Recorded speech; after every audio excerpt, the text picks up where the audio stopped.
magandang laban yung Letran at saka Mapua. Kaso lang, natalo na naman yung Letran. So, yun yung masasabi mo na ang bigat ng responsibility na naiwan dun sa mga veterano.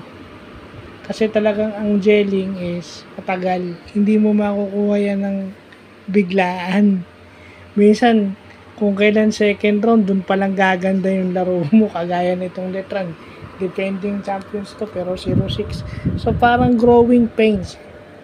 Kasi 7 yung nawalang veterans due to graduation. So, ano yan magre-recycle o babalik na naman sila dun sa team sa transition phase.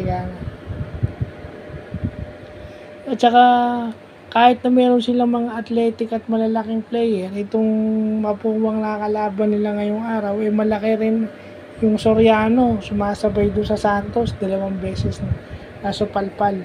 Then makulit itong Mapua, nananalo sila dahil sa depensa.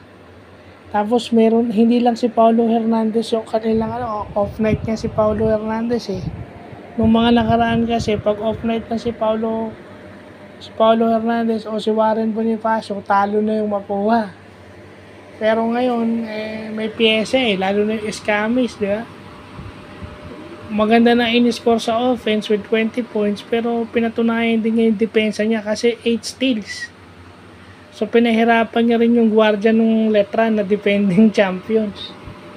Hindi biro yun Yun yung sinasabi ko na bibira ngayon na umi-score ka na at dumedepensa ka pa.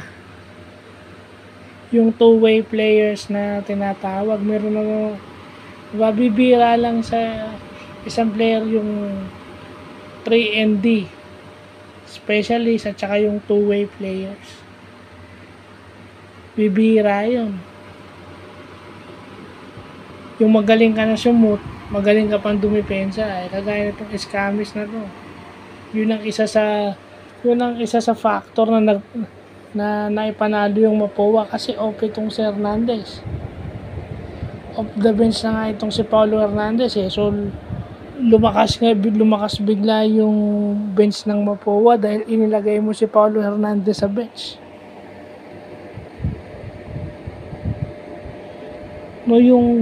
Yung lalim ng bench, yun na meron ng Mapua, kaya sila nagkaroon ng 3 straight wins na currently wala yung Letran dahil nga sa pag-graduate ng 7 veteran players na malaki ang naiambag o na-contribute sa kanilang pagiging champion.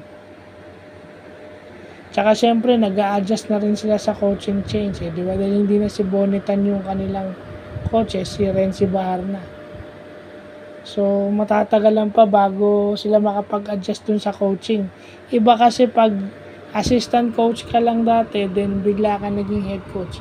So kahit na nandun ka na rin ng matagal, iba pa rin pag ikaw yung nagko-coach, ikaw yung head coach. Nag-a-adjust din yung player dyan.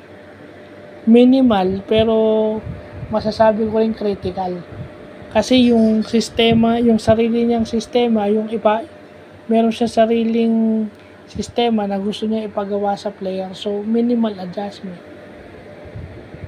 Mga bago pa yung players niya. So, yun yung mahirap. So, yun lang po.